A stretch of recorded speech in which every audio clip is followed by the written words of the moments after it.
Dear all, today I am going to tell you more about sequence alignments. So this is Introduction to Sequence Alignment Part 2.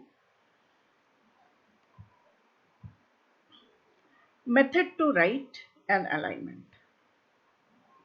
आपको पिछले lecture में मैंने बताया था कि alignment किसका किया जाता है, सीक्वेंसेस का। सीक्वेंसेस कहाँ से आए थे? डीएनए जब रेप्लिकेट होता है तो डीएनए का एक सीक्वेंस बनता है, जब आरएनए बनाता है तो ट्रांसक्राइब होके मैसेंजर आरएनए बनाता है, मैसेंजर आरएनए से प्रोटीन बनता है, प्रोटीन के सीक्वेंसेस होते हैं। सो डीएनए के सीक्वेंसेस हो सकते हैं, आरएनए के सीक्वेंसेस हो सकते हैं और प्रोटीन के सीक्वेंसेस हो सकते हैं, और डिफरेंट प्रोटीन्स को या एक ही प्रोटीन के डिफरेंट पार्ट्स को, लाइकवाइज न्यूक्लिक एसिड, एक न्यूक्लिक एसिड को दूसरे न्यूक्लिक एसिड से जब कंपेयर किया जाता है तो दैट इज एन अलाइनमेंट। सो उसको कंपेयर करने के लिए हमें सीक्वेंसेस को सिंगल लेटर फॉर्मेट में या सिंगल लेटर कोड, जो कि लास्ट लेक्चर में हम देख चुके हैं, तो सिंगल लेटर कोड में हम सीक्वेंसेस को लिखते हैं और उनको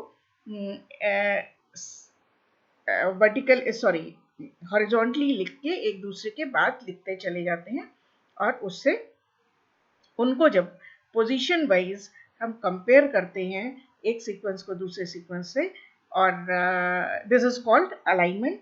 कि पोजीशन 1 पे फर्स्ट सीक्वेंस में क्या है, सेकेंड सीक्वेंस में क्या है, एंड सो ऑन। अगर मल्टीपल सीक्वेंसेस हैं तो उनमें फर्स्ट पोजीशन पे कौन सा अमाइनो एसिड आ रहा है या न्यूक्लिक एसिड आ रहा है, जब इस तरह का कंपैरिजन करने के लिए हम उनको लिखते हैं तो that is an alignment. So it is a symbolic representation of DNA or protein sequences which are arranged next to one another so that their most similar elements are juxtaposed. They are said to be aligned. इनको हम traces भी कह सकते हैं, conventionally shown as traces. In a symbolic sequence, each base or residue monomer in each sequence is represented by single letter codes. Now, convention follow किया जाता है इसमें. Convention is to print that for the constituent monomer in order in a fixed font. एक particular order भी होता है और font भी उनका fix होता है. From the N-most to C-most end of the protein sequence in question, or from 5' to 3' of a nucleic acid molecule. Means कि जब alignment है तो उसका direction है N से C protein sequence में, 5' to 3' in a nucleic acid molecule. तो इस तरह से alignment बनाए जाते हैं. This is assumed that the combined monomer evenly spaced along the single dimension of the molecule's primary structure. Primary structure के बारे में भी हम जानते हैं कि वो सिर्फ सिंगल डायमेंशन में होते हैं, एक के बाद एक होते हैं, और उनका एक डेफिनेट कॉम्पोजिशन होता है और डेफिनेट सीक्वेंस होता है. तो इस तरह से ये प्राइमरी स्ट्रक्चर्स को यहाँ पे अलाइन किया जाता है. प्राइमरी स्ट्रक्चर्स लिए जाते हैं सिंगल लेटर कोड में. एग्जाम्पल आप देखें, if we do pairwise sequence alignment, तो this is sequence 1 and this is the sequence 1 and sequence 2. These are written horizontally, and this is position 1, position 2, and so on. Now these are compared. Position 1 पे E है तो L है, A है तो P है. So these are not similar or identical. Then R और K है, F है, F दोनों में है. Then here is I, और इधर फिर I नहीं है तो गैप दिया गया है, ये डैश से दिखाते हैं गैप, और फिर यहाँ से यहाँ तक का सीक्वेंस ऑलमोस्ट कॉमन है, सिमिलर है. ये जो सिंगल डॉट है दैट इज सिमिलर. ये ग्लूटामीन एंड एस्पार्टिक एसिड है तो कुछ सिमिलरिटी है, इसलिए एक डॉट लगा के दिखा रहे हैं. एनीवे, यहाँ Q से आप आगे तक देखिए R तक, तो एकदम आइडेंटिकल सीक्वेंसेस हैं ऊपर नीचे दोनों, एंड अगेन सिंगल डॉट से सिमिलरिटी दिखा रहे हैं. देन ये पेयर वाइज सीक्वेंस अलाइनमेंट जो है वो ग्लोबल हो सकता है या लोकल हो सकता है, दो वेराइटीज हैं. When we see the entire sequence 1 का पूरा हम स्पैन देख रहे हैं और उसे सीक्वेंस 2 से कंपेयर कर रहे हैं totally, then this is known as global sequence alignment. While this is local sequence alignment, जिसमें कि सीक्वेंसेस कोई भी दो हैं, स्टिल उसमें क्या कोई दो पोर्शंस आपस में सिमिलर या आइडेंटिकल है. So this is the difference between global sequence alignment and mm, local sequence alignment. Now I talked about multiple sequence alignment also. उसके डिटेल्स फिर से हम बाद में देखेंगे. फिलहाल के लिए आप देख सकते हैं यहाँ पे 7 sequences are there and position wise ये इस चार्ट में इनको दिखाया गया है. पोजीशन 1 पे G देन लास्ट जो है कंसेंसस सीक्वेंस है, मतलब कि इन सारों से क्या कोई पैटर्न बनता है या इन सारों को हम किसी एक सीक्वेंस से रिप्रेजेंट कर सकते हैं, तो वो कंसेंसस सीक्वेंस कहलाता है. तो एनीवे ये कंसेंसस सीक्वेंस पे हम फिर से बाद में आएंगे. फिलहाल हम आपको दिखा रहे हैं कि मल्टीपल सीक्वेंस अलाइनमेंट जो है वो कैसे आपस में लिखा जा सकता है. बहुत से सीक्वेंसेस को लिख के और पोजीशन वाइज उनको जब कंपेयर किया जा सकता है, तो that is multiple sequence alignment. There is one more term which is known as optimal alignment. Optimal alignment क्या है? Optimal alignment is an alignment which maximizes the score. अब स्कोर अगर हम इस अलाइनमेंट को, इस अरेंजमेंट में हम कहें कि हमें स्कोर करना है, हमें ऐसे देख के, ये तो क्वालिटेटिव कंपैरिजन हो गया, बट हम क्वांटिटेटिव कंपैरिजन करना चाहते हैं सीक्वेंसेस का आपस में, तो हम उसको स्कोर्स दे सकते हैं कि वन मान लें मैचिंग है तो 1 मान लिया, आइडेंटिकल है तो 2 मान लिया, 5 मान लिया and so on like that. अगर हम स्कोर देते हैं तो ऑप्टिमल अलाइनमेंट, उस केस में ये डेफिनेशन आती है ऑप्टिमल अलाइनमेंट की. An optimal alignment is an alignment which maximizes the score, that which exhibits the most correspondences and the least differences. तो मोस्ट करस्पॉन्डेंसेस मीन्स कि ये देखिए ये सारे आइडेंटिकल हैं और इनमें से सिमिलैरिटी ज़्यादा होनी चाहिए. अगर ये इसमें सिमिलैरिटी ज़्यादा होनी हो, ये एग्जांपल नहीं है ऑप्टिमल अलाइनमेंट का. एनीवे आगे हम फिर से ऑप्टिमल अलाइनमेंट देखेंगे और उसमें देखेंगे कि कैसे दो या मल्टीपल सीक्वेंसेस का ऑप्टिमल अलाइनमेंट किया जा सकता है. तो अगर वो इस तरह से किया जाता है कि वो आइडेंटिकल सीक्वेंस, आइडेंटिकल रेजिड्यूज एक ही कॉलम में आए और सिमिलर भी एक में आ जाए, बट उनके बीच में ये इस तरह से डैश डैश दिखा के, जो कि गैप कहलाता है, ये डैश दिखा के उनमें डिस्टेंस करके इसको अलाइन किया गया है, जिससे कि सिमिलैरिटी ज़्यादा हो, आइडेंटिटी ज़्यादा हो और मिसमैच कम हो. तो इस तरह से अरेंज करने को, और फिर इसमें इस तरह से अरेंज करेंगे तो स्कोरिंग बढ़ जाएगी कि ज़्यादा आइडेंटिकल है. अगर हम कहें कि आइडेंटिटी को हम ज़्यादा नंबर देते हैं तो आइडेंटिटी ज़्यादा है, उसके बाद सिमिलैरिटी है, और जो मिसमैच है, जो आपस में मैच नहीं कर पा रहे हैं, उसको कम नंबर दिया गया है. लेकिन नेट नंबर जो है वो सबसे ज़्यादा हो रहा है इस किस तरह से अरेंज करने में. तो that is optimal alignment. Then suboptimal alignment is an alignment where maximization of the score is below the optimum level. हो सकता है ऑप्टिमाइज करने में तो सीक्वेंसेस इतने अलग हों कि कितना भी आप ये डैश वैश लगा लीजिए फिर भी उनमें सिमिलैरिटी और आइडेंटिटी नहीं मिले, तो वो सब ऑप्टिमल बहुत मुश्किल से हम उसको अलाइन कर पाएँ कि ये एक से है सीक्वेंसेस या नहीं है. तो उनका एक डेफिनेट नंबर से कम नंबर है आता है इस तरह से जुड़ा के, तो दैट इज सब ऑप्टिमल. अब उसकी सिग्निफिकेंस फिर अलग होगी. हम कह सकते हैं कि ये दो सीक्वेंसेस सिमिलर नहीं है, या ग्रुप ऑफ सीक्वेंसेस से सिमिलर नहीं है कोई एक सीक्वेंस। लाइकवाइज उसको हम लेटर ऑन आपको फिर से बताएंगे। In an optimal alignment, non-identical characters and gaps are placed to bring as many identical or similar characters as possible into vertical register. This एक कॉलम में आने को vertical register कहते हैं। और ऑलरेडी मैं अब बोल चुकी हूँ कि ज़्यादा से ज़्यादा आइडेंटिकल एक कॉलम में आए, ज़्यादा से ज़्यादा सिमिलर एक कॉलम में आ जाए तो उसका स्कोर बढ़ जाता है। Optimal alignments provide useful information to biologists concerning sequence relations by giving the best possible information as to which character in a sequence should be in the same column in an alignment, and which are insertions in one of the sequences or deletion in the other. अब यहाँ पे हम कह सकते हैं कि deletion हो गया है, और इस सीक्वेंस में कह सकते हैं कि इंसर्शन हो गया है, कुछ म्यूटेशन हुआ।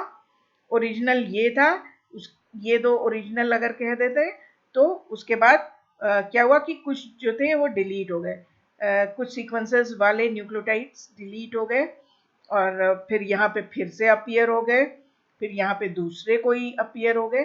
तो इंसर्शन और डिलीशन के बारे में भी इससे पता चलता है। And this is an important information for making predictions on the basis of sequence alignment. Sequence alignment के बेसिस पे जितने हम प्रेडिक्शंस कर सकते हैं एक सीक्वेंस के बारे में या ग्रुप ऑफ सीक्वेंसेस के बारे में, तो ऑप्टिमल अलाइनमेंट से ये फायदा मिलता है। हियर इंडल्स कहा है, इंडल्स माने इंसर्शन इन वन सीक्वेंस और डिलीशंस इन द अदर। ये जो है ये गैप से जो दिखाया, डैश से दिखाया, these are indels. So this is how we write sequences to align them. Again, there are few definitions. Every element in a trace is either match or a gap. Trace किसे कहा गया था? Trace यहाँ पे ये trace कहलाता है। छोटा सा ये जो ये कंपेयर कर रहे हैं इसको हम ट्रेस कह सकते हैं। तो या तो मैच होगा या गैप होगा। अब मैच में सिमिलैरिटी हो सकती है, आइडेंटिटी हो सकती है। ठीक है, residue in one of the two align sequence is identical to its counterpart in the other corresponding amino acid. Letter codes in the two sequences are vertically aligned in a trace.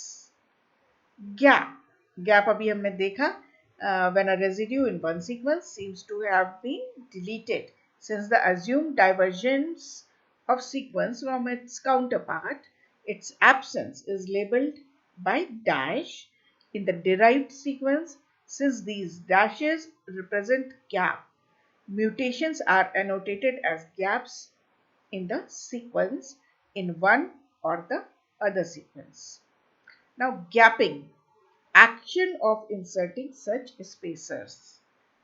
अब ये gapping तो हम डालते हैं actually, because sequencing जब करते हैं protein की फॉर एग्जांपल, तो उसमें जो भी सीक्वेंस आए एक के बाद एक सीरियल में कौन सा अमीनो एसिड आ रहा है वो आ रहा है, लेकिन जब हम उसको कंपेयर करेंगे दूसरे सीक्वेंस से और वहाँ पे कुछ फर्क आया और हम चाहते हैं कि देखें इनको, इनके बीच में कहीं कहीं गैप्स बढ़ा के देखें कि कुछ हमें स्कोर बेटर मिलता है, तो हम वो गैपिंग करते हैं जो man-made गैपिंग है। Deletion in one sequence is symmetric with an insertion in the other. ठीक है, एक में डिलीट हुआ है तो हम कह सकते हैं कि एक सीक्वेंस में डिलीशन हुआ है, जबकि अगर पहला वाला सीक्वेंस देखें तो ये भी कह सकते हैं कि वो वहाँ पे इंसर्शन उसी पॉइंट पे हुआ है। आप इसको फिर से देख लीजिए, ये देखिए ये तीन जो है इनको गैप कहा जा सकता है इस सीक्वेंस में, कि ये डिलीट हुए हैं ये तीन अमीनो एसिड्स, वाइल इसमें कहा जा सकता है ये तीन अमीनो एसिड्स इंसर्ट हुए हैं। Indels, indeed the two types of mutation are referred to together as indels. If we imagine that at some point of the sequence, at some point of the sequences, was identical to its primitive homologue, then a trace can represent 3 ways of divergence due to mutation. अब ये mutation वगैरह की बात है जो कभी भी आप इस तरह से इन 3 वेज में दिखा सकते हैं ट्रेस को, लाइक सब्स्टिट्यूशन। यहाँ पे हम सीधे ट्रेस देखते हैं AKVAIH AKIAIH। अब इस पॉइंट पे दिस इज पॉइंट सब्स्टिट्यूशन। अगर हम कहते हैं ये सीक्वेंस पहले था, एंसेस्टर है इसका, तो यहाँ पे कोई बेस चेंज हो गया है और उसने आइसोल्यूसिन को जगह दे दी है इंस्टेड ऑफ वैलीन, या अगर हम कहें कि ये ओरिजिनल है तो इस पोजीशन पे यहाँ पे वैलीन हो गया है आइसोल्यूसिन से बदल के। और ज़्यादातर ऐसा होता है कि ऊपर वाले सीक्वेंस को हम कहते हैं कि ओरिजिनल है, दूसरा कंपेयर कर रहे हैं। एनीवे, दोनों के लिए ये बात फिट है कि इससे सब्स्टिट्यूट होके ये हुआ या इससे सब्स्टिट्यूट होके ये हुआ। ये म्यूटेशन है एक सब्स्टिट्यूशन का, पॉइंट एक्सेप्टेड म्यूटेशन। एक्सेप्टेड इसलिए क्योंकि वैलीन और आइसोल्यूसिन जो है वो एक ही फिजिको-केमिकल प्रॉपर्टीज रखते हैं, हाइड्रोफोबिक कैटेगरी के हैं। Now a trace can represent a delete. अब ये अगर ये पहला सीक्वेंस था तो दूसरे सीक्वेंस में यहाँ पे एक न्यूक्लियोटाइड, एक ट्रिपलेट कोड डिलीट हो गया है, इसलिए यहाँ पे कोई भी अमीनो एसिड कोड नहीं हुआ है। सो एंड उल्टा क्या है कि यहाँ पे एक कोड बढ़ गया है, इसलिए ये यहाँ पे एक अमीनो एसिड आ गया है ट्रांसलेशन के समय में। So this is a deletion, और इंसर्शन भी कह सकते हैं। इंसर्शन इसके लिए, डिलीशन इसके लिए। लेकिन ज्यादातर क्या करते हैं कि ऊपर वाले को ओरिजिनल मान के दूसरे को कंपेयर करते हैं, इसलिए इसमें कहा जाएगा डिलीशन है। जबकि फर्स्ट वाले में गैप दिखा रहे हैं तो यहाँ पे सेकेंड वाले के लिए कहा जाएगा कि यहाँ पे एल नहीं था ओरिजिनल में और यहाँ पे आ गया, दैट इज वाई यहाँ पे इंसर्शन हुआ है। सो ऑलवेज रिमेंबर कि हम उल्टा बोल सकते हैं लेकिन बोलते नहीं है। ये मान के चलते हैं कि पहले को हम ओरिजिनल मान के चलते हैं, दूसरे को उससे उस ओरिजिनल से कंपेयर करते हैं, इसलिए जो दूसरे में इफेक्ट आया है वो इफेक्ट कहते हैं कि सब्स्टिट्यूट हुआ है या डिलीट हुआ है या इंसर्ट हुआ है। तो ये 3 तरीके के म्यूटेशंस रिप्रेजेंट किए जा सकते हैं। Then causes of gaps. एक सिंगल म्यूटेशन हो सकता है create a gap which is very common. Error, उसका कॉज क्या हो सकता है? Error in DNA replication can result in repetition of a string of bases। Unequal crossing over, ये सब आप क्रॉसिंग ओवर वगैरह जब माइटोसिस मियोसिस होती है तो आप जानते हैं क्रॉस ओवर कहाँ पे होता है, मियोसिस में हो रहा है, तो वहाँ पे अनइक्वल क्रॉसिंग ओवर हो गया, कोई पार्ट डिलीट हो गया, कोई पार्ट किसी गलत जगह पे लग गया, तो इंसर्शन और deletion of string of bases may take place. Similarly, translocation of DNA between chromosomes, पूरा पार्ट डीएनए का ट्रांसलोकेट होके एक क्रोमोसोम से दूसरे क्रोमोसोम में अटैच हो जाता है, that is translocation. And retrovirus insertion, एक ही सेल में बाहर से कोई वायरस आया और उसने अपने आप को जब डीएनए में इंसर्ट कर लिया, फिर वहां पे वो परमानेंटली रह गया, तो that will cause many more nucleotides in that sequence, and as a result of which, when it will be, if it is DNA, then it will be transcribed to give a different messenger RNA, and then consequently the translation of protein will also be different from the original protein. The protein will be different from the original protein, क्योंकि DNA जैसा था उससे अलग फिर information आगे गई और दूसरा प्रोटीन, नया प्रोटीन बन गया। अब वो फंक्शनल हो सकता है, नहीं हो सकता है, that is different thing. Now features and importance of gap and gap penalty. Now अब ये गैप जो है, अभी पहले बताया मैंने कि गैप जो है वो मैन मेड है। गैप हो गया, गैप यानी कि इंसर्शन हो गया, डिलीशन हो गया, तो वो तो सेल में हो गया, बट हमें पहचानना है कि ऐसा हुआ है क्या। तो gap, we introduce gap So maximal consecutive run of spaces in a single string of a given alignment. क्या है, अभी हमने ऑप्टिमल अलाइनमेंट की बात की थी, तो ऑप्टिमल अलाइनमेंट करने के लिए, स्कोर बढ़ाने के लिए कहीं पे अगर गैप ओपन किया गया है तो कोशिश की जाती है कि वो गैप वहीं पे बढ़ाएं और जो भी हो उसको बढ़ाने से क्या मैक्सिमम स्कोर आता है वो किया जाए, कॉन्जिक्यूटिव रन ऑफ स्पेसेस और इन अ सिंगल स्ट्रिंग, और वो भी सिंगल स्ट्रिंग में कर दे, जिससे कि अगर दो सीक्वेंसेस को कंपेयर कर रहे हैं तो वो दोनों ज़्यादा से ज़्यादा अलाइन हो जाए। मल्टीपल में कर रहे हैं तो दिक्कत आएगी इस तरह की, लेकिन हम अगर पेयर वाइज अलाइनमेंट की बात करें तो दोनों में से एक में एक जगह गैप करें और उस गैप को एक्सटेंड कर दें किसी डायरेक्शन में, जिससे कि मैक्सिमम अमाइनो एसिड्स आप आइदर सिमिलरिटी शो करें या आइडेंटिटी शो करें ओरिजिनल अमाइनो एसिड सीक्वेंस से।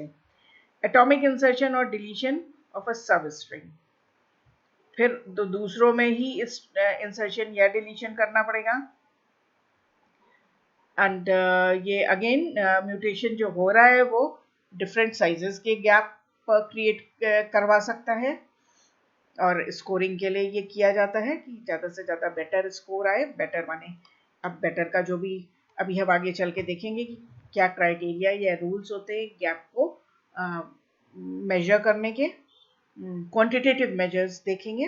Gap considers all possible alignment, और गैप जो है वो डिफरेंट जगहों पे गैप लगा के अलाइनमेंट्स को देखेंगे, उनका स्कोरिंग करेंगे, तो जहाँ स्कोर हाईएस्ट आएगा अपने सेट ऑफ रूल्स की वजह से, एल्गोरिथम की वजह से, वो वाला अलाइनमेंट मान लिया जाएगा कि ये है। ये चेंजेस आए होंगे एक सीक्वेंस से दूसरे सीक्वेंस में during evolution. It creates a global alignment that maximizes the number of matched residue, minimizes the number and size of gap. तो जरूरी क्या है कि ग्लोबल अलाइनमेंट प्रोड्यूस हो, हाईएस्ट स्कोर हो, मैच्ड रेजिड्यूज ज्यादा से ज्यादा हो, और फिर भी जो गैप दिया है वो छोटा हो और उसका साइज कम हो। इसलिए बहुत सारे अलाइनमेंट्स करके देखे जाते हैं। अकरेंस ऑफ गैप, अब अकरेंस ऑफ गैप कहाँ हो सकता है? आप ये छोटा सा ट्रेस लिया है तो यहाँ पे हो सकता है स्टार्टिंग में, इसको सेंटर में डाल के हम दोनों को ज़्यादा से ज़्यादा अलाइन कर सकते हैं या ज़्यादा से ज़्यादा आइडेंटिटी क्रिएट कर सकते हैं, या आफ्टर जब ये ख़त्म हो गया तब भी कर सकते हैं। तो ये देखना पड़ेगा कि किस में हम इसको क्वांटिटेटिवली बेस्ट मेजर करते हैं। Now, types of gap penalty. Gap penalties are as follows.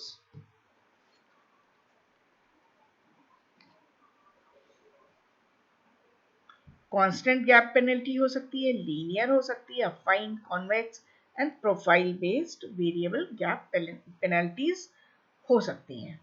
Penalty means कि जब हमने गैप इंट्रोड्यूस किया है तो हमें उस अलाइनमेंट को मतलब हाई स्कोर उसको क्यों मिल रहा है, क्योंकि गैप इंट्रोड्यूस किया है, तो हमें कुछ पेनल्टी भी रखनी पड़ेगी कि माइनस भी दें। सिर्फ ये नहीं कि हम खुश हो जाएं कि हमने गैप इंट्रोड्यूस किया और उसकी वजह से स्कोरिंग हाई होगी, नहीं, चूंकि हमने स्कोर दिया है, हमने गैप दिया है और हम गैप को एक्सटेंड भी कर रहे हैं, तो इन सब की कुछ कुछ पेनल्टी लगा के उसको माइनस करके जो अब स्कोर आया फाइनल गैप की वजह से, उसमें से गैप की थोड़ी सी पेनल्टी निकाल के फिर क्या स्कोर आया उसको देखना है। तो कांस्टेंट गैप पेनल्टी मतलब सिंपलेस्ट टाइप है, fix negative score to every gap. For example यहाँ पे है तो ये 7 में से एक को माइनस कर दिया। अब ये अगर मान लीजिए यहाँ पे भी टी होता और ये मिसमैच होता और हम गैप लगाते तो हम उसको भी -1 ही स्कोर देते, तो वो -2 हो जाता और यहाँ पे 5 नेट स्कोर हो जाता। तो सिंपलेस्ट टाइप फिक्स्ड होगा और नेगेटिव होगा, और एवरी गैप को देंगे, एक्सटेंशन को भी देंगे, गैप एक्सटेंशन होगा तो भी देंगे ना। Linear gap penalty, Compared to constant gap penalty, the linear gap penalty considers length of each insertion and deletion in the gap. Length हुई है कि 3 बार हमें डैश डैश लगा के फिर इनको आइडेंटिटी या सिमिलरिटी में लाना पड़ा इन दो सीक्वेंसेस को. Therefore, if the penalty for each insertion deletion element is b and the length of the gap is L, the total gap penalty would be the product of 2. This method favors shorter gaps with total score decreasing with each additional gap. Unlike constant gap penalty, the size of gap is considered. Gap का size देखा जाता है. With a match with the score 1 and gap -1, the score here is -3. ठीक है. तो linear gap मतलब हर gap के लिए कुछ एक सा पेनल्टी रखा गया है यहाँ पे. A fine gap, the most widely used type of gap penalty, is the affine gap penalty, which combines the components in both the constant and linear gap penalty, taking the form A plus B into L. A is known as gap opening penalty, B is the gap extension penalty, and L is the length of penalty. Gap opening refers to the cost required to open a gap of any length, and gap extension to the cost to extend the length of an existing gap by 1. Affine gap penalty encourages the extension of gaps rather than introduction of a new gap. Extension of gap, अभी शुरू में भी ये बात आई कि एक gap open करिए, उसी जगह पे और गैप्स लगाइए, एक्सटेंड करिए उस गैप को, जिससे कि आपको बार बार गैप्स नहीं देने पड़े. थोड़ी थोड़ी डिस्टेंस पे गैप नहीं दीजिए, बट एक जगह पे गैप देके उसको एक्सटेंड कर लीजिए, क्योंकि इंट्रोडक्शन ऑफ गैप की पेनल्टी ज्यादा होगी, एक्सटेंशन की उतनी ज्यादा नहीं होगी. लाइक ये -3 है, तो एक्सटेंशन जो करा जाएगा उसको हर नए गैप को -1 कर सकते हैं और ओपनिंग को -3 करेंगे, और -1 तो ये -3 प्लस -1 प्लस -1, तो ये -5 हो जाएगी उसकी गैप पेनल्टी. बट अगर हम एक ही ट्रेस में 4 बार कहीं कहीं पे नया गैप खोलेंगे तो हर बार -3 देना पड़ेगा, भले ही एक्सटेंशन नहीं होगा तो वो ज्यादा आएगा. तो जो हम इस तरह से अलाइन करके जो पेनल्टी रखेंगे उससे नेट स्कोर, फाइनल स्कोर घट जाएगा.